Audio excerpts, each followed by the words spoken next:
മാന്യ പ്രേക്ഷകരെ, ഞാൻ ഈ ചാനൽ തുടങ്ങിയത് എനിക്കൊരു ലക്ഷ്യമുണ്ട്. ആ ലക്ഷ്യം എന്താണെന്ന് പല വീഡിയോകളിലൂടെ തന്നെ നിങ്ങളെ മനസ്സിലാക്കിയതിലാണ് എൻ്റെ കടമയെന്ന് പറയുന്നതെന്ന്. അതിൽ ഒരു വീഡിയോ ഞാനിപ്പോൾ ഒരു ആഡിയോ ഞാൻ നിങ്ങൾക്ക് തരുന്നുണ്ട്.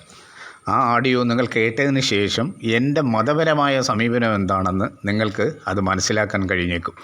അതുപോലെ തുടർന്നുള്ള പല വീഡിയോകളിലും ഇതുപോലുള്ള ചില കണ്ടൻറ്റുകൾ ഉൾപ്പെടുത്തിക്കൊണ്ടായിരിക്കും ഞാൻ നിങ്ങളോട് സംവദിക്കുന്നത്. അത് എൻ്റെ ലക്ഷ്യം എന്താണെന്ന് അവസാനം ഞാൻ നിങ്ങളോട് പറയുകയും ചെയ്യും. ഒരു 3-4 വീഡിയോയ്ക്ക് ശേഷം എൻ്റെ ലക്ഷ്യം എന്താണെന്ന് ഞാൻ നിങ്ങളോട് പറയുകയും ചെയ്യും. ഹലോ, ഇത് ലേഖത്തിലേ? അതെ. എൻ്റെ പേര് അബ്ദുൽ ഗഫൂർ എന്നാ. ഞാൻ മുമ്പ് താങ്കളുമായിട്ട് സംസാരിച്ചിരുന്നു. ഒരു ആരോഗ്യകരം ഇപ്പോഴ് തിരക്കിലാണോ? അല്ല, പറഞ്ഞോളൂ. ആരോഗ്യകരമായ ഒരു സംവാദത്തിനൊക്കെ താങ്കൾ തയ്യാറാണെന്ന് എനിക്ക് തോന്നുന്നുണ്ടല്ലേ? അങ്ങനെ വിചാരിച്ചോട്ടെ ഞാൻ. ഒരു ആരോഗ്യകരമായ നമ്മുടെ അതാണ് എന്റെ ശീലം, അതാണ് എനിക്ക് ഇഷ്ടം. അത് പക്ഷെ അതിന് പറ്റിയ ആളുകളെ കിട്ടാറില്ല എന്നുള്ളതാണ്. പക്ഷെ ഞാൻ അങ്ങനെ ആയിരുന്നു എന്നാണ് എനിക്ക് തോന്നുന്നത്. ഞാൻ നിങ്ങളുടെ അപ്രീഷിയേഷനൊക്കെ പിടിച്ച് പറ്റിയിട്ടാണ് നമ്മൾ അത് അവസാനിപ്പിച്ചത്. എനിക്ക് ഒരു പിടിവാശി അത് ഇതൊന്നുമല്ല. എന്നെ സംബന്ധിച്ച് സത്യം, ധർമ്മം, നീതി ഇതൊക്കെ പുലർത്താൻ ശ്രമിക്കുന്ന ആൾക്കാരോട് എനിക്ക് ഈ മതപരമായ ഒരു അടുപ്പം എനിക്ക് തോന്നാറുമില്ല. അങ്ങനെയുള്ള ആൾക്കാരാണ് എന്നെ സംബന്ധിച്ച് ഞാൻ കരുതുന്ന ദൈവത്തിന്റെ അടുത്ത ആൾക്കാരെന്ന് കരുതുന്ന അങ്ങനെയുള്ളവരാ. സമൂഹത്തിൽ മാറ്റം വരുത്താൻ ശ്രമിക്കുന്ന എല്ലാവർക്കും, സമൂഹത്തിൽ ഉപകാരപ്രദമായ ഏതൊരു മാറ്റത്തിന് ശ്രമിക്കുന്ന ആളിനോട് എനിക്ക് വളരെ യോജിപ്പെന്ന് മാത്രമല്ല, എൻ്റെ ഭൗതികാവസ്ഥയിലുള്ള എൻ്റെ എന്താ പറയുക മാതൃകാ പുരുഷന്മാരെന്ന് പറയുന്നത് അവരെ പോലുള്ളവരാ. കൂട്ടത്തിൽ നിങ്ങളും അങ്ങനെ ഒരു അവസ്ഥയിലേക്ക് ഞാൻ കാണുന്ന ഒരാളാണ്. കാരണം വളരെ ശക്തമായ ഒരു വിമർശനം കൊണ്ടോ അല്ലെങ്കിൽ വളരെ പ്രതിയോഗികളെ കേൾക്കുന്ന ഒരു ശീലം കൂടി നിങ്ങൾക്കുണ്ട്. അത് വളരെ നല്ലൊരു ഇതാണ്. എനിക്ക് വളരെ ഇഷ്ടപ്പെട്ട ഒരു കാര്യം അത് തന്നെയാണ്. അതാണ് ജനാധിപത്യത്തിന്റെ ശീലം. ഓക്കെ. ആ ജനാധിപത്യ മര്യാദ നിങ്ങൾ പാലിക്കുന്നുണ്ട്, നല്ല രീതിയിൽ പാലിക്കുന്നുണ്ട്. എനിക്കത് ഇഷ്ടം. നിങ്ങളുടെ മിക്ക ചർച്ചകളൊക്കെ ഞാൻ കേൾക്കാറുള്ളതാണ്. അതിലൊക്കെ എനിക്ക് കുറച്ച്, കാരണം പൊതുവെ ഇപ്പൊ ഈ ആരിഫ് സാഹിബാകട്ടെ മറ്റുള്ളവരുടെ ഒക്കെ ഒരു വ്യത്യസ്തമായിട്ട് നിങ്ങളിൽ നിന്നൊരിതുണ്ട്. കാരണം എന്നറിയോ, സംവേദനം എന്ന് പറയുമ്പോൾ, സംവാദം എന്ന് പറയുമ്പോൾ രണ്ടു പേരും പരസ്പരം പറയാനുള്ളത്. ഒരു മിനിറ്റ്. ഓക്കെ.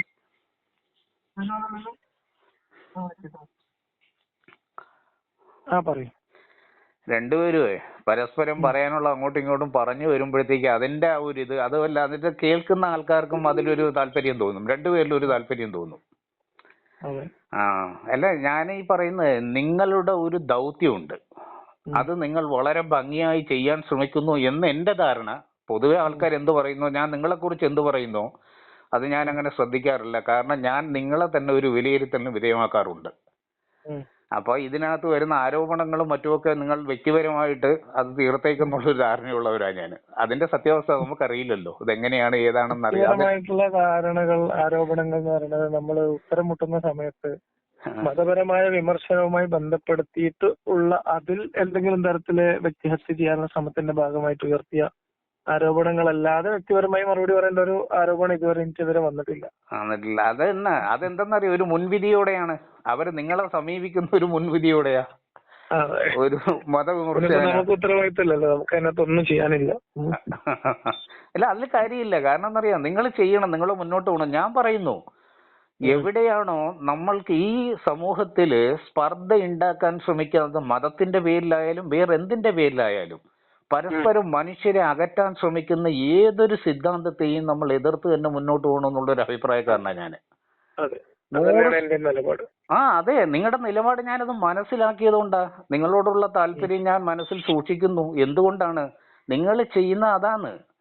സത്യം പറഞ്ഞാലേ ഈ വെറുപ്പും വിദ്വേഷവും കൊണ്ട് നമുക്ക് എന്ത് കിട്ടാനാ പോകുന്നത്, എന്ത് നേടാനാ പോകുന്നത് അല്ലേ? ഈ മതത്തിൽ നമ്മളെ ഒരു മനുഷ്യൻ എന്നുള്ള രീതിയിൽ നമ്മുടെ ലൈഫ് സ്പാൻ എത്ര ചെറുതാണ് എന്ന് മനസ്സിലാക്കിയാൽ തീരാവുന്ന പ്രശ്നമാണ്. മനുഷ്യർക്ക് ഇല്ല എന്നുള്ളതാണ് എന്റെ പ്രശ്നം. അല്ല, അത് അന്ധമായ കുറെ ധാരണകള്, മരണശേഷമുള്ള അന്ധമായ കുറെ ധാരണകൾ ഈ പറയുന്ന പൗരോഹിത്യ വർഗം ഇവരിലേക്ക് കുത്തിയേൽപ്പിച്ച സിറിഞ്ച് ചെയ്ത അതിമാരകമായ വിഷമാണത്. അതെ അതെ ആ വിഷയം എന്ന് പറഞ്ഞാല് സത്യം പറഞ്ഞാൽ ഓരോരുത്തർ ഇപ്പൊ എന്ന് വെച്ച് കഴിഞ്ഞാൽ ഒരു വിഭാഗം അല്ലല്ലോ, എല്ലാ മതങ്ങളിലും എടുത്ത് നോക്കിയാലേ ഒരു വിഭാഗമോ രണ്ട് വിഭാഗമോ ഒന്നും അല്ല. എല്ലാത്തിലും ഉണ്ട്. ആ എല്ലാ മതങ്ങളിലും ഉണ്ട്. പക്ഷെ ഈ ഒരു വിഭാഗത്തിൽ തന്നെ ഒരു മതത്തിൽ തന്നെ പല വിഭാഗങ്ങൾ ഇത് മത്സരിക്കുന്നുണ്ട്. ആ മത്സരം മാത്രമല്ല, ഇപ്പൊ അവരുടെ ശത്രു എന്ന് പറയുന്നത് അവർക്ക് മറ്റൊരു മതമോ അല്ലെങ്കിൽ ഈ പറയുന്ന രീതിയിൽ ദൈവിക ചിന്ത ഇല്ലാത്തവരെക്കാളേറെ അവർ തമ്മിൽ പരസ്പരം പോരടിക്കുക. അതെ അതെ അതെ. ആ അപ്പൊ ഈ പോരടി കൊണ്ട് ഒരേ കിതാബ് കൈ പിടിച്ചാണ് പടവെട്ട് മൊത്തം നടക്കുന്നത്. അങ്ങോട്ടും ഇങ്ങോട്ടും തെരുവ് യുദ്ധങ്ങൾ നടക്കുന്നത്. അല്ലെ നമ്മൾ അത് ഇന്ന് തുടങ്ങിയതൊന്നുമല്ലെന്നേ. അതിപ്പോ ഇസ്ലാമിന്റെ ചരിത്രം പറയുന്നിടത്ത് പിന്നെ മുആവിയയുമായിട്ട് അലി ഒരു യുദ്ധം നടക്കുന്നുണ്ട്. അപ്പൊ അവസാന നിമിഷത്തിൽ മുആവിയ അലിക്ക് ഖുർആനുമായിട്ടുള്ള ഒരു ആത്മബന്ധം അറിയാവുന്നതുകൊണ്ട് മുആവിയ അവസാനം ഒരു യുദ്ധതന്ത്രം എന്ന രീതിയിൽ കുന്തത്തിൽ ഖുർആൻ കോർത്തു എന്നാണ്. എന്നിട്ട് ഖുർആൻ കുന്തത്തിൽ കോർത്തിട്ട് ഖുർആൻ ഉയർത്തിപ്പിടിച്ചു എന്നാണ്. അപ്പൊ ആ യുദ്ധം മുന്നോട്ട് പോകുമ്പോ മുആവിയ ഖുർആനെ നിന്ദിക്കുന്നു എന്ന് മനസ്സിലാക്കിയിട്ട് അത് അവസാനിപ്പിക്കാൻ വേണ്ടി യുദ്ധം നിർത്തുന്നതിലേക്ക് അലി സിഫീൻ യുദ്ധമാണ്. സിഫീൻ യുദ്ധം തന്നെയാണ് എന്റെ ഓർമ്മ. അപ്പൊ ഈ തരത്തിൽ ഉള്ള കാര്യങ്ങളൊക്കെ പണ്ട് മുതലേ ഉണ്ടെന്ന്. അപ്പൊ ഒരു ഗ്രന്ഥം കൈ പിടിച്ചിട്ടാണ് പരസ്പരം വെട്ടും കൊല്ലും ബോംബിടുകയും ചാവേർ അക്രമം നടത്തുകയും ചെയ്യുന്നത്. പള്ളികളിലൊക്കെ അല്ലേ ബോംബ് പൊട്ടുക. അപ്പൊ പിന്നെ ഇവര് ലോകത്ത് അവർക്ക് അവരുടെ ഒരു വിശ്വാസത്തിനകത്ത് അവര് ആശയപരമായി വ്യത്യാസമില്ലാത്തതാണല്ലോ ഇസ്ലാം എന്ന് പറയുന്ന മതം, അള്ളാഹു എന്ന് പറയുന്ന ദൈവം, മുഹമ്മദ് എന്ന പ്രവാചകനും ഖുർആൻ എന്ന ഗ്രന്ഥവും. ഇതിലൊരു അഭിപ്രായ വ്യത്യാസം ഇല്ലാത്ത ആളുകൾക്ക് ഇടയിൽ പരസ്പരം സമാധാനം ഉണ്ടാക്കാൻ കഴിയാത്തവർ ലോകത്ത് എങ്ങനെ സമാധാനം ഉണ്ടാക്കും എന്നാണ് വിചാരിക്കേണ്ടത്.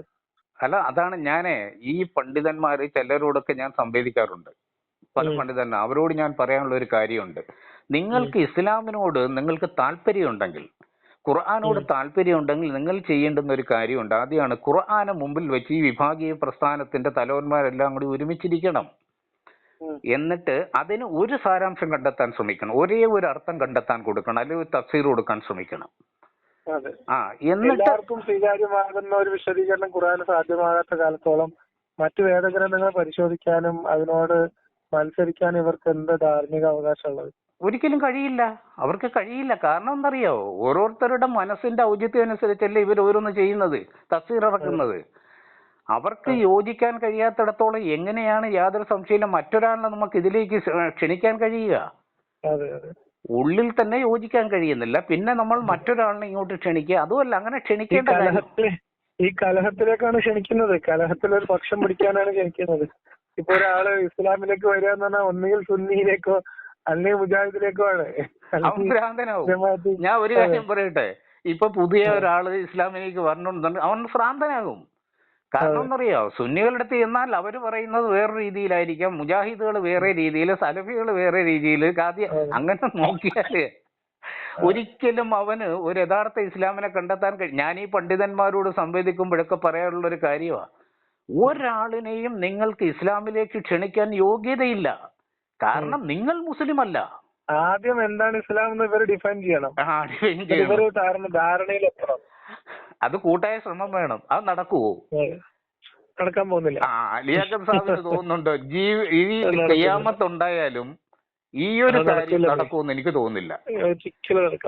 അതുമല്ലല്ലേ, ഈ സുന്നി വിഭാഗത്തിൽപ്പെട്ട ഇവര് തന്നെ ഇപ്പൊ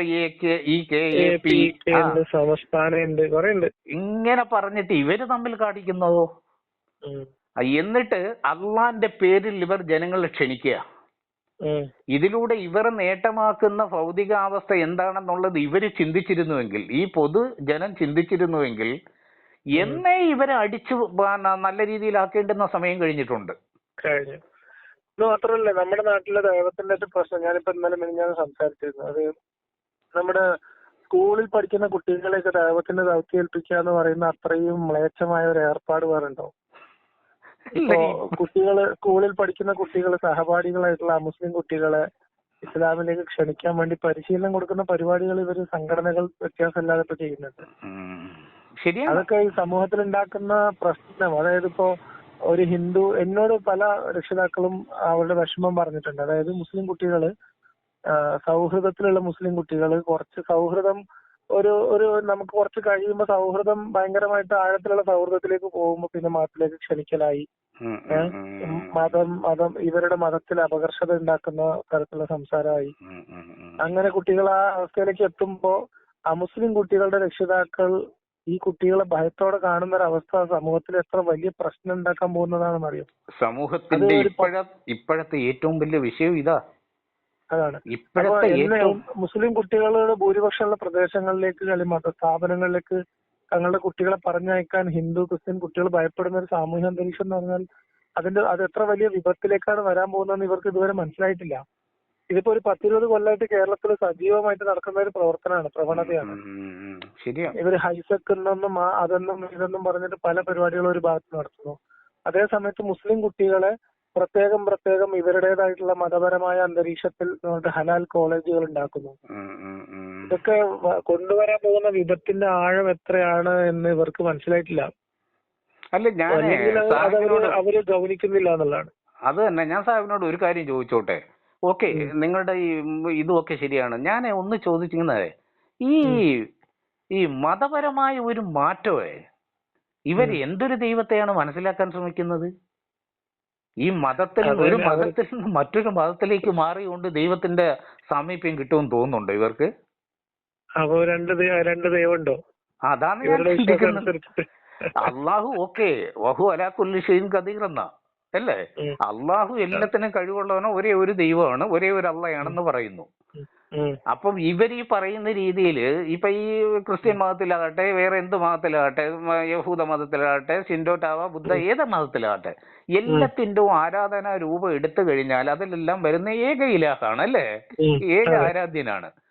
പക്ഷെ ഈ ഏക ആരാധ്യനിലേക്ക് എത്താൻ വേണ്ടി ഒരു വഴി തന്നെ തുറന്നു വെച്ചിട്ട് ഇതിലൂടെ പറ്റൂ എന്ന് ശടിക്കുന്നത് വെറും വിഡ്ഢിത്തമല്ലേ?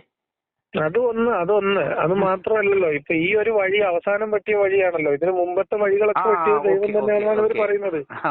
അതായത് ഇവരുടെ വാദം അനുസരിച്ച് ഇതേ ദൈവമാണ് ആദ്യത്തെ വഴികളൊക്കെ പറ്റിയിട്ടുള്ളത്. ഉറപ്പാ. ഈ പറയുന്ന അങ്ങനെയാണെങ്കിൽ പിന്നെ അതേ ദൈവം തന്നെ ആ വഴിയൊക്കെ ഇത് ഒരു ഘട്ടം കഴിയുമ്പോൾ ഇതൊക്കെ എക്സ്പയർ ആയി, നിങ്ങൾ ഈ വഴി കൂടി മാത്രം പോയാൽ മതി എന്ന് തലക്ക് വെളിവുള്ള ഒരു ദൈവം പറയൂലല്ലോ എന്തായാലും. വെട്ടിക്കൊടുത്ത വഴിയാണല്ലോ. അല്ല, അത് ചോദിക്കുന്നത് ഇതേ വളരെ ശക്തമായ പ്രസക്തമായ ഒരു ചോദ്യമാണ്. നിങ്ങൾ ഈ ചോദിക്കുന്ന ചോദ്യം വളരെ അന്ന് ദൈവത്തിന് അറിയില്ലായിരുന്നോ? ഒരു കാലഘട്ടം കഴിയുമ്പോഴേ ദൈവത്തിന് മുമ്പിൽ കാലമൊന്നുമില്ലല്ലോ. ഓക്കെ, ദൈവത്തിന് മനസ്സിലായോ? ഇപ്പൊ നമ്മളൊരു 500 കൊല്ലം കഴിഞ്ഞിട്ട് വേറൊരാളെ പറഞ്ഞേക്കാം, അല്ലെ 1500 കൊല്ലം കഴിയുമ്പോ വേറെ പ്രവാചകനെ വിടാം എന്ന് പറയാൻ ദൈവത്തിന് ഈ കാലത്തിന്റെ പ്രശ്നമൊന്നുമില്ല എന്നാണ് ഒരു വാദം. അല്ല, ആ ദൈവത്തിന് സ്ഥിരതയില്ലല്ലോ. പിന്നെ എന്ത് ദൈവം, എങ്ങനെയാ ദൈവം വന്നത്? അതെ, ഇപ്പൊ 14 നൂറ്റാണ്ടുകൾക്ക് ശേഷം ഒരു ലോകം ഉണ്ടെന്നും ആ ലോകം ഇങ്ങനെയാണെന്നും അറിയാത്ത ഒരു ദൈവമാണെന്നുണ്ടെങ്കിൽ ആ ദൈവത്തിന് പൂർണ്ണതയുണ്ടോ? അതെന്ത് ദൈവമാണ്? മാത്രല്ല ഈസയെ പറഞ്ഞയച്ചിട്ട് മുഹമ്മദിലേക്ക് എത്തുമ്പോഴത്തേക്ക് ആകെ 500 വർഷം 600 വർഷമുള്ളൂ. 600 വർഷമുള്ളൂ. അപ്പൊ ഈ 600 വർഷം വരെ എക്സ്പയറി ഉള്ള ഒരാളെയാണോ ഈസ എന്ന രീതിയിൽ അവിടെ നടത്തുന്നത്? എന്നിട്ട് ആ ഈസേനെയാണ് ആകാശത്തേക്ക് ഉയർത്തിയിട്ടുള്ളത്. ഇനി മൊത്തം പ്രശ്നങ്ങളൊക്കെ ഉണ്ടായിട്ട് പരിഹരിച്ച് അവസാനം പുറത്തിറക്കാൻ വേണ്ടിയിട്ട്. അപ്പൊ ഇതൊക്കെ ഏത് യുക്തിക്ക് ചേരുന്നതാണെന്നാണ് ആലോചിക്കുന്നത്. അല്ല, യുക്തിയെ നമുക്ക് ചോദ്യം ചെയ്യാൻ, മതപരമായ യുക്തി ഒരുപാട് ചോദ്യം ചെയ്യാനുണ്ട്, ഒരുപാട്. പക്ഷെ എന്റെ അഭിപ്രായത്തിൽ എന്താ ചെയ്യേണ്ടതെന്നറിയോ? നിങ്ങളെപ്പോലും ഇപ്പൊ ഞാൻ നിങ്ങളെ ഇഷ്ടപ്പെടാൻ ഒരു കാര്യമുണ്ട്. അത് വേറൊന്നുമല്ല, ഈ സാമൂഹിക അന്തരീക്ഷത്തിൽ നിങ്ങൾ ചെയ്യുന്ന വളരെ നമ്മുടെ ഇപ്പോഴത്തെ പ്രത്യേകിച്ച് ഈ ഒരു വർത്തമാന സാഹചര്യത്തിൽ നിങ്ങൾ ചെയ്യുന്ന വളരെ വിലപ്പെട്ട ഒരു കാര്യമുണ്ട്. എന്താണ്? ഈ അന്ധമായ വിശ്വാസത്തിൽ നിന്ന് ഇവരെ കവർന്നെടുത്തേ പറ്റൂ. ഈ സമൂഹത്തെ കവർന്നെടുക്കാൻ നിങ്ങളെപ്പോലുള്ളവർ തന്നെ വേണമെന്നാണ് ഞാൻ വിശ്വസിക്കുന്നത്. കാരണം ഈ നമ്മൾ ചെയ്യാവുന്ന കാര്യങ്ങൾ ചെയ്യുന്നു. നമ്മൾ ഓരോ ആളുകളും ഓരോരുടെ റോള് സമൂഹത്തിൽ ചെയ്യുന്നുണ്ടല്ലോ. നമുക്ക് ചെയ്യാവുന്ന കാര്യങ്ങൾ നമ്മൾ ചെയ്ത് മുന്നോട്ട് പോകുന്നു. നമുക്ക് പ്രസക്തം എന്ന് തോന്നുന്ന കാര്യങ്ങൾ നമ്മൾ പറയുന്നു, നമ്മുടെ ബോധ്യങ്ങൾ പറയുന്നു എന്നുള്ളതാണ്. അല്ല, അത് ചെയ്യണം. അത് കേൾക്കാൻ ആളുമുണ്ട്. ഞാൻ മനസ്സിലാക്കിയിടത്തോളം അത് കേൾക്കാൻ ആളുണ്ട്. അതിനെ കുറച്ച് വിശാല ഒരു ഗ്രൗണ്ടിലേക്ക് നിങ്ങൾ എത്തിക്കണം എന്നുള്ളതാണ് എന്റെ അഭിപ്രായം. അങ്ങനെ ചെയ്യണം എന്നൊക്കെ പ്രതീക്ഷയുണ്ട്, ആഗ്രഹമുണ്ട്, നടക്കുന്നുണ്ട്, ശ്രമങ്ങളൊക്കെ നടക്കുന്നുണ്ട്.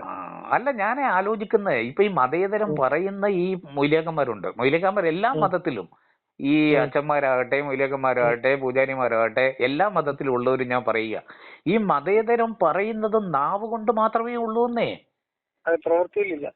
പ്രവൃത്തിയിൽ മാത്രമല്ല, ഇൻഡയറക്റ്റ് അവരിതിന് വിരുദ്ധമായിട്ടാണ് പ്രവർത്തിക്കുന്നത്. അത് എന്റെ ഒരു അനുഭവം പറയാം. ഞാന് മതവിദ്യാഭ്യാസം അനിവാര്യമോ അങ്ങനെ എന്തോ ചോദിച്ചിട്ട് ഒരു ടൈറ്റിൽ ഒരു യൂട്യൂബ് ചാനൽ ABC ന്യൂസോ അങ്ങനെ എന്തോ സംഭവം അവരൊരു ചർച്ച സംഘടിപ്പിച്ചു. അപ്പൊ ചർച്ച സംഘടിപ്പിച്ചിട്ട്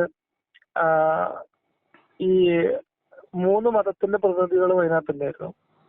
ആ 3 മതത്തിന്റെ പ്രതിനിധികളും ഘോരം ബാധിച്ചത് ധർമ്മനിഷ്ഠയുള്ള ഒരു ജീവിതത്തിന് മതം അനിവാര്യമാണ്, ധാർമ്മികത പഠിപ്പിക്കണമെങ്കിൽ ഒക്കെ പറഞ്ഞ്. അപ്പൊ 3 പേരും അതില് ഭയങ്കരമായ അവരവരുടെ വാദങ്ങൾ ഉന്നയിച്ചപ്പോ ഞാൻ മാത്രമാണല്ലോ മതപരമായ ധർമ്മനിഷ്ഠ പഠിപ്പിക്കേണ്ടതില്ല ഒരാശയം ഞാൻ മുന്നോട്ട് വെച്ചത്. അപ്പൊ അത് പറഞ്ഞു കഴിഞ്ഞിട്ട് അവസാനം ഞാൻ അവരോട് ചോദിച്ചത്, നിങ്ങൾ പിന്നെ ഏത് ധർമ്മമാണ് നിങ്ങൾ എല്ലാ മതങ്ങളും ധർമ്മം പഠിപ്പിക്കുന്നവരാണെങ്കിൽ എല്ലാ മതങ്ങളിലുള്ള നല്ലത് പഠിപ്പിക്കാൻ വേണ്ടി ഒരു ഏകീകൃത ധർമ്മ പാഠശാല മതിയല്ലോ.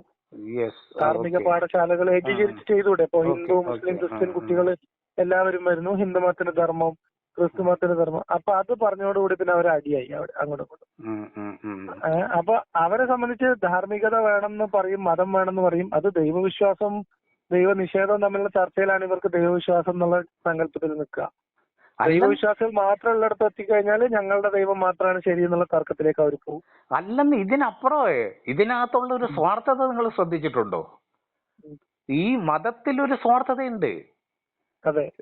ഈ സ്വാർത്ഥത വ്യക്തി സ്വാർത്ഥതയുണ്ട്. അത് കൂടാതെ അവർ ബാധ്യത വരുത്തി തീർക്കാൻ ശ്രമിക്കുന്ന ആ വ്യക്തി സാധനം എന്തെന്നറിയോ? വെറും പൈസ, പണം. വ്യക്തം ഞാനൊന്നറിയാതെ ചോദിക്കട്ടെ, ഈ മതത്തിന്റെ വിശ്വാസിയും സ്വാർത്ഥനാണെന്നേ. വിശ്വാസിയും അത്യാവശ്യം സ്വാർത്ഥതയുള്ള ആളാണ്. ഇപ്പൊ ഈ പ്രാർത്ഥിക്കുന്ന വിശ്വാസി പോലും സ്വാർത്ഥത ആ പ്രാർത്ഥനയിൽ തന്നെ അടങ്ങിയിട്ടുണ്ട് പലപ്പോഴും. പ്രാർത്ഥനകളും സ്വാർത്ഥതയിൽ നിന്നുണ്ടാകുന്ന ഈ വിശ്വാസികളെ വിശ്വാസത്തിലേക്ക് നയിക്കാൻ വ്യക്തമായ ഈ മതപണ്ഡിതന്മാരോ ഏറ്റവും വലിയ സ്വാർത്ഥതയുടെ അടിമയായിരിക്കുന്ന അവരാ. ഇന്ന് സ്വാർത്ഥത അവരിലാണ് ഏറ്റവും.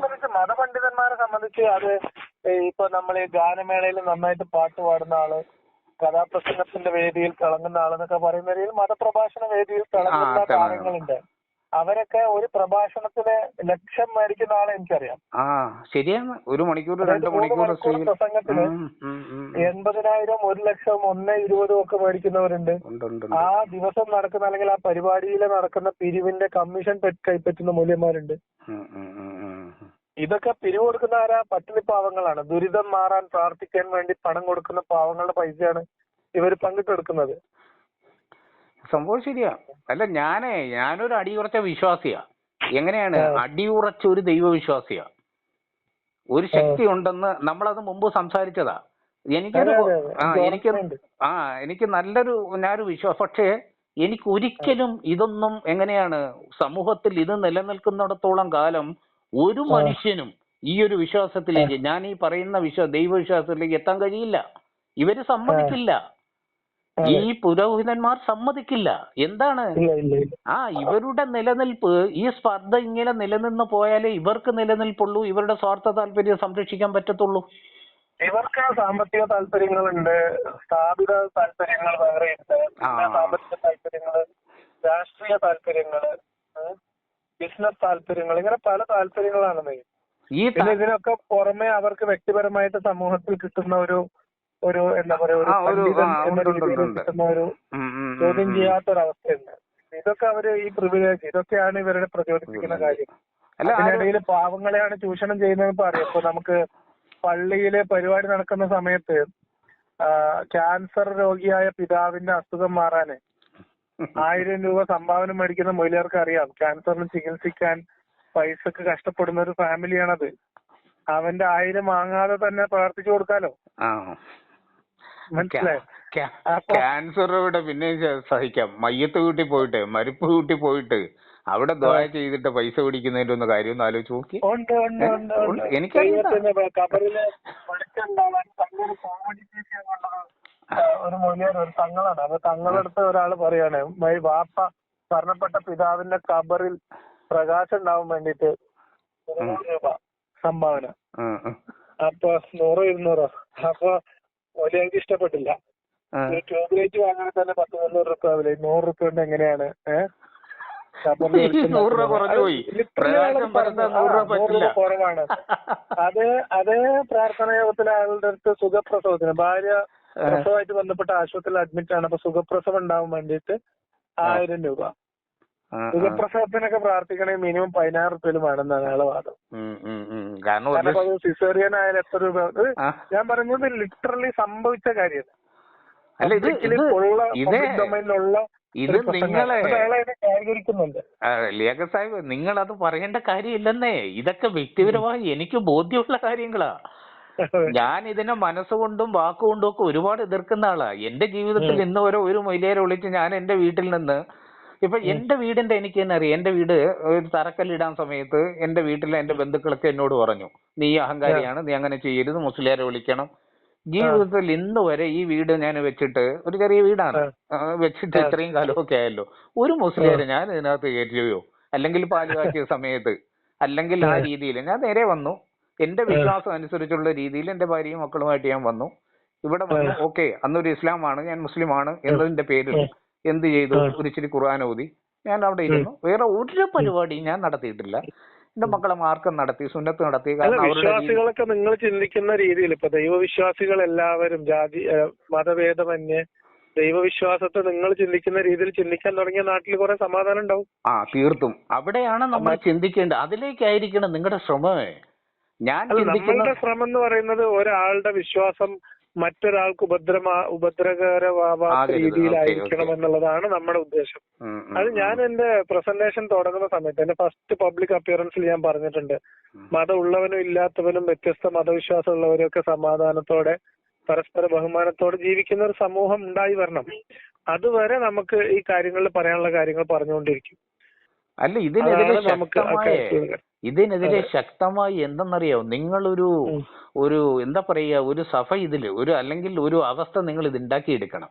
എങ്ങനെയാണ് ഈ മതത്തിന്റെ ഈ തലപ്പത്തിരിക്കുന്ന ചില ആൾക്കാരെ സത്യം ബോധ്യപ്പെടുത്തിക്കൊണ്ട്, ഇപ്പൊ ഓക്കെ, ജബ്ബാർ മാഷൊക്കെ അതിനുവേണ്ടി വളരെ കണ്ട് ശ്രമിക്കുന്ന ഒരാളാ. ഈ ജബ്ബാർ മാഷൊക്കെ എന്ന് വെച്ച് കഴിഞ്ഞാല് ഖുർആന്റെ ആ തഫ്സീറൊക്കെ ഉണ്ടല്ലോ, അദ്ദേഹം അതിന്റേതായ വിശകലനവും മറ്റുമൊക്കെ എങ്ങനെയാണ് കണ്ണിങ് ആയിട്ട് അക്ഷരം പ്രതി എടുത്തുകൊണ്ട് അത് ചർച്ച ചെയ്യുന്നുണ്ട്. പലർക്കും അവിടെ മുട്ടുകുത്തുന്നുമുണ്ട്. ഈ പണ്ഡിതന്മാരും അതിന്റെ മുന്നിൽ മുട്ടുകുത്തുന്നുണ്ട്. അപ്പൊ അങ്ങനെയൊക്കെ ഉള്ള ഒരു അവസ്ഥയിലേക്ക് എങ്ങനെയാണ് കൊണ്ടുവന്നിട്ട് ചില ഈ ആത്മീയ നേതൃത്വത്തിന്റെ തലപ്പത്തുള്ള ആൾക്കാരെ എങ്ങനെയാണ് ഇതിന്റെ സത്യം ബോധ്യപ്പെടുത്തി എന്തായാലും അതിൽ പിടിവിടൂല. പക്ഷെ അണികളിൽ താഴെത്തട്ടില് ഇതൊക്കെ വിശ്വസിക്കുന്ന സാധാരണ മനുഷ്യർക്കിടയിൽ നല്ല മാറ്റം ഉണ്ടാവുന്നുണ്ട്. ആ മാറ്റം കൂടുതൽ കാര്യക്ഷമമായിട്ട് ഉണ്ടാവുമ്പോൾ അതിന് പ്രവർത്തനം ചെയ്യാന്നുള്ളതാണ് നമ്മളൊക്കെ ചെയ്തുകൊണ്ടിരിക്കുന്നത്. പ്രവർത്തനങ്ങൾ തുടരും. അല്ല, ഇതിപ്പോ നിങ്ങൾക്ക് അനുയായികളുണ്ട്, ഇല്ലെന്ന് ഞാൻ പറയുന്നില്ല. താഴെക്കെട്ടിൽ ഇപ്പൊ നല്ല വിദ്യാഭ്യാസമുള്ളവരാ വരുന്നത്. അവരുടെ അടുത്ത് ഈ ഒരുവിധപ്പെട്ട മണ്ടത്തരം ഇപ്പൊ അങ്ങോട്ട് ഉള്ളിലോട്ട് കയറില്ല, അവരുടെ ഉള്ളിൽ കയറില്ല. അവരൊക്കെ ചിന്താശക്തിയുള്ള പിള്ളേരായി കഴിഞ്ഞു. അവരിപ്പോ ഇവര് പറയുന്ന തലമുറ വലിയ മാറ്റം, നല്ല മാറ്റം ഉണ്ടെന്നേ. നിങ്ങൾ പറയുന്ന ഒരു കാര്യത്തിൽ ഞാൻ സമ്മതിക്കുന്നു. എന്താണ്, ഈ കൊച്ചു കുട്ടികളെ നമ്മളെന്ന് വെച്ച് കഴിഞ്ഞാൽ ബോധം ഉറയ്ക്കുന്നതിന് മുമ്പ് തന്നെ 4-5 വയസ്സാകുമ്പോൾ മദ്രസയിൽ നിന്ന് നമ്മൾ പഠിച്ചു വിടുന്ന കാര്യങ്ങള് അത് അവരുടെ മനസ്സിന് വല്ലാണ്ട് ബാധിക്കും.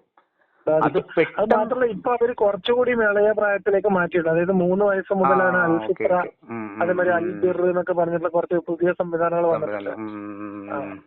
അപ്പൊ അതൊക്കെ ശരിക്കും അതൊക്കെ നിലംപരിശാക്കേണ്ട സാധനങ്ങളാണ്, അതൊക്കെ തുടച്ചു നീക്കേണ്ട സാധനങ്ങളാണ്. ഇത് എന്തിനാന്ന് വെച്ചാൽ നമ്മള് കോമൺ ആയിട്ട് കുട്ടികൾ KG ക്ലാസ്സുകളിൽ, അതായത് ഇപ്പൊ നഴ്സറി ക്ലാസ്സുകളിലൊക്കെ കുട്ടികള് ഇടകലർന്ന് ജീവിക്കുന്ന അവസ്ഥയിൽ നിന്ന് മാറ്റി മുസ്ലിം കുട്ടികളെ പ്രത്യേകമായിട്ട് ഈ 3 വയസ്സ് 3.5 വയസ്സിലും മതജീവികളാക്കിയിട്ടുള്ള പരിശീലനം കൊടുക്കാണ്. ഇതൊക്കെ വളരെ അപകടം പിടിച്ച പരിപാടികളാണ്. ഈ പ്രായത്തിൽ കേറുന്നില്ലേ, മനസ്സിൽ കേറുന്നത് അത് വല്ലാണ്ട് സ്ഥാനം പിടിക്കും. ആ സ്ഥാനം പിടിക്കും. അത് ഭാവിയിൽ ഈ കുട്ടികൾ വളർന്നു വരുന്ന തലമുറയെ അത് വല്ലാതെ ബാധിക്കും, ഉറപ്പാണ്. അപ്പോ അതെന്തായാലും അതിനൊക്കെതിരെയുള്ള പ്രവർത്തനങ്ങൾ തന്നെയാണ് മുന്നിലുള്ളത്. അല്ല, അതിനുള്ള പ്രവർത്തനങ്ങൾ നിങ്ങൾ ഏകീകരിക്കേണ്ടത് എങ്ങനെയാന്ന് പറഞ്ഞാൽ, എന്റെ ഒരു അഭിപ്രായം ഞാൻ പറയുകയാണ്. അത് നിങ്ങൾ ഏകീകരിക്കേണ്ടത്, നമ്മളിപ്പോ ഈ ഒരു രീതിയിൽ ചിന്താഗതിയുള്ള ആൾക്കാരെ ബേസ് ചെയ്തുകൊണ്ട് മാത്രമാകരുത്. ഈ ചിന്താഗതിയിലേക്ക് ഈ പറയുന്ന ആത്മീയ തലപ്പത്തിൽ നിന്ന് സ്വീകരിക്കപ്പെടുന്ന വ്യക്തിത്വങ്ങളുണ്ട്, അതായത് ഫേമസ് ആയ വ്യക്തിത്വങ്ങളുണ്ട്. അവരിൽ കുറച്ചുപേര് അടർത്തിയെടുക്കാൻ ശ്രമം, അത് നിങ്ങളുടെ ശ്രമം അവിടെ ആയിരിക്കണം. അതിലാണ് ഭയങ്കര വിജയം. 1000 ആൾക്കാര് അടർത്തിയെടുക്കുക എന്നൊക്കെ പറയുന്നത് അങ്ങനെ ചെയ്യേണ്ട കാര്യമല്ല. നമ്മള് പറയുന്ന ആശയങ്ങള്, ഞാൻ ഉദ്ദേശിക്കുന്നത് ഈ സമാന ആശയമുള്ള ആളുകളോടും അല്ലാത്തവരോടും ചേർന്നിട്ടുള്ള സംവാദങ്ങളും കാര്യങ്ങളൊക്കെ നടക്കണം. പിന്നെ ഇതുമായി ബന്ധപ്പെട്ട ചില പ്രസിദ്ധീകരണങ്ങളൊക്കെ ചെയ്യാൻ ഉദ്ദേശിക്കുന്നുണ്ട്. ഓക്കെ, ഞാനൊന്ന് പറയട്ടെ, നിങ്ങൾ ഈ അടർത്തിയെടുക്കാൻ ബുദ്ധിമുട്ടെന്ന് പറഞ്ഞില്ലേ, ഞാൻ 100% തലപ്പത്തിരിക്കുന്നവർ എന്ന് പറയുന്നത്, ഞാൻ പറയാം, തലപ്പത്തിരിക്കുന്നവർ അതിന്റെ പ്രിവിലേജ് അനുഭവിക്കുന്നവരാണ്. ഇപ്പൊ എന്റെ പൂർണ്ണമായ ബോധ്യത്തിൽ ഇപ്പൊ ഇസ്ലാം മത പുരോഹിത നേതൃത്വത്തിലിരിക്കുന്ന ഒരുപാട് പേർക്ക് ഇതിന്റെ കഥകളൊക്കെ അറിയാം. പക്ഷെ ഇതിന്റെ ചൂഷണ സാധ്യത മനസ്സിലാക്കിക്കൊണ്ട് അത് അഭിനയിച്ച് മുന്നോട്ട് പോകുന്ന ഒരുപാട് പണ്ഡിതന്മാരുണ്ടെന്നാണ് ഞാൻ മനസ്സിലാക്കുന്നത്. അപ്പോ അതുകൊണ്ട് തന്നെ അത്തരം ആ പ്രിവിലേജിൽ ഇരിക്കുന്നവർ ഒരു കാരണവശാലും അവർക്ക് എങ്ങനെ ബോധ്യപ്പെട്ടാലും അത് തുറന്നു പറയാനോ അവരുടെ നിലവിലുള്ള സാമൂഹ്യാവസ്ഥ അല്ലെങ്കിൽ അവരുടെ സമൂഹത്തിൽ ഇപ്പൊ അവർക്കുള്ള ഒരു ആ ഒരു ഇത് അടർത്തിയെടുക്കൽ, നമ്മൾ സമൂഹത്തിനകത്ത് ചിന്തിക്കുന്ന ആളുകൾക്കിടയിൽ മാറ്റം ഉണ്ടാക്കുക എന്ന ഉദ്ദേശത്തിലുള്ള പ്രവർത്തനങ്ങളാണ്. പിന്നെ നമ്മളൊക്കെ വ്യക്തി എന്നുള്ള രീതിയിൽ നമ്മുടേതായിട്ടുള്ള പരിമിതികളുണ്ടല്ലോ. അപ്പോ ഇതൊക്കെ ചെയ്യുന്ന പുതിയ ആളുകൾ ഒരുപാട് പേര് ഉയർന്നു വരുന്നുണ്ട്. ഒരുപാട് പേര് ഇപ്പോ ഇങ്ങനെ പരസ്യമായിട്ട് ഡയറക്റ്റ് ആയിട്ടും ഇൻഡയറക്റ്റ് ആയിട്ടൊക്കെ ഇത്തരം സംസാരങ്ങളിൽ ഏർപ്പെടുന്നുണ്ട്. അപ്പൊ അതൊക്കെ വലിയ മാറ്റങ്ങൾ കൊണ്ടുവരും എന്ന് തന്നെയാണ് നമ്മൾ പ്രതീക്ഷിക്കുന്നത്. പിന്നെ സാമൂഹ്യ മാറ്റം നമുക്ക് ഒരാഴ്ച കൊണ്ടോ മാസം കൊണ്ടോ ഡേറ്റ് വെച്ച് മാറ്റാൻ പറ്റുന്ന കാര്യമല്ലല്ലോ. അത് ഗ്രാജുവൽ ആയിട്ട് ഉണ്ടാവേണ്ട ഒരു മാറ്റമാണ്. അത് സംഭവിക്കും. നമ്മൾക്ക് അതിനകത്ത് ചെയ്യാവുന്ന കാര്യങ്ങൾ നമ്മൾ ചെയ്തിട്ട് മുന്നോട്ട് പോകുന്നു. ഇനി ഞാൻ ഒരു കാര്യം പറയട്ടെ, ഇപ്പൊ നിങ്ങൾ ഈ പറഞ്ഞ ഈ ആത്മീയ നേതൃത്വത്തെ കുറിച്ച് പറഞ്ഞില്ലേ, ഞാൻ ഉറപ്പിച്ചു പറയുന്നു, ഏറ്റവും കൂടുതൽ നിരീശ്വരവാദികൾ, യുക്തിവാദികൾ ഉള്ളത് ഈ ആത്മീയ നേതൃത്വത്തിൽ, മതനേതൃത്വത്തിലാണ്. അതെ, സംശയമില്ല. ഇവര് പേടിക്കുന്നത് എന്തെന്നറിയാമോ, ഇവർക്ക് ഇതിന്റെ വിപണന സാധ്യത നന്നായിട്ട് അറിയാവുന്നത് കൊണ്ട് അവരത് വിറ്റ് നന്നായിട്ട് ഉപജീവനം നടത്തുന്നു എന്നുള്ളതാണ്. ആ കാരണം എന്നറിയാം, അവർക്ക് എന്റെ ഒരു ഉദ്ദേശം പറയാണ്, ഇവർക്ക് ഇതിനേക്കാൾ നല്ലൊരു പ്രിവിലേജ് കിട്ടുന്ന വേറൊരു സ്റ്റെപ്പ് ഉണ്ടെങ്കിൽ അവരങ്ങോട്ട് മാറുമെന്നേ. എന്ന് പറയുന്നത് നമ്മള് ഒരു ജനാധിപത്യ സംവിധാനത്തില് അതൊരു എന്താ പറയാ പ്രോത്സാഹിപ്പിക്കപ്പെടേണ്ട സാധ്യതയല്ലല്ലോ. നമ്മള് വിശ്വാസം ഇല്ലാത്തവരുടേതായിട്ടുള്ള വീണ്ടും വേറൊരു പൗരോഹിത്യം ഉണ്ടാക്കിയെടുക്കേണ്ടി വരും. അല്ലല്ല, വിശ്വാസം ഇല്ലാത്തവരല്ല. എന്തെന്നറിയോ, ഇവര് വന്നു കഴിഞ്ഞാൽ ഇപ്പൊ ഈ അയ്യൂബ് മൗലവി ഇല്ലേ, അയ്യൂബ് മൗലവി വന്നു വീണ്ടും തിരിച്ചു പോയി. ഇതിന്റെ കാരണം എന്താണെന്ന് നിങ്ങളൊന്ന് ചിന്തിച്ചാൽ അത് നിങ്ങൾക്ക് മനസ്സിലാവും. അത് ഏറ്റവും വലിയ ഉദാഹരണം. നിങ്ങൾ പറയുന്ന കാര്യം എനിക്ക് മനസ്സിലായി. അതിനു വേണ്ടിയിട്ടുള്ള ശ്രമങ്ങളും നടത്താവുന്നതാണ്. കാരണം അത് കുറച്ചൊരു മാസീവ് മൂവ്മെന്റ് ആയിട്ട് വരണം എന്നുള്ളതാണ്. ഒരു ലക്ഷ്യം നിങ്ങൾ മനസ്സിൽ വെക്കുക. നിങ്ങളും നിങ്ങളുടെ സംഘടനയോ അല്ലെങ്കിൽ നിങ്ങൾ അനുകൂലിക്കുന്ന ആൾക്കാരും നിങ്ങളുടെ ചുറ്റുവട്ടത്തുള്ള ഒരു ലക്ഷ്യം മനസ്സിൽ വെക്കണം. നമ്മൾ മരിക്കുന്നതിന് മുമ്പ് നമ്മളെ കൊണ്ട് പറ്റാവുന്ന ഒരു സാമൂഹിക അന്തരീക്ഷം, സമാധാനത്തിന്റെ അന്തരീക്ഷം, മതത്തിൽ നിന്ന് വിരുദ്ധമായി മനുഷ്യ സ്നേഹത്തെ പ്രചരിപ്പിക്കാൻ ശ്രമിക്കുന്ന ഒരു അന്തരീക്ഷം നിങ്ങൾ ഉണ്ടാക്കിയെടുക്കും. അത് എന്റെ കടമയാണ് എന്നൊരു ധാരണ വെച്ചുകൊണ്ട് മുന്നോട്ട് പോവുക. ഞാൻ വിശ്വസിക്കുന്ന എന്റെ ദൈവം അവിടെ തുണയുണ്ടാകും. ശരി, താങ്ക് യു. ഓക്കെ, സംസാരിച്ചതിൽ വളരെ സന്തോഷം. Okay, thanks a lot. ബൈ.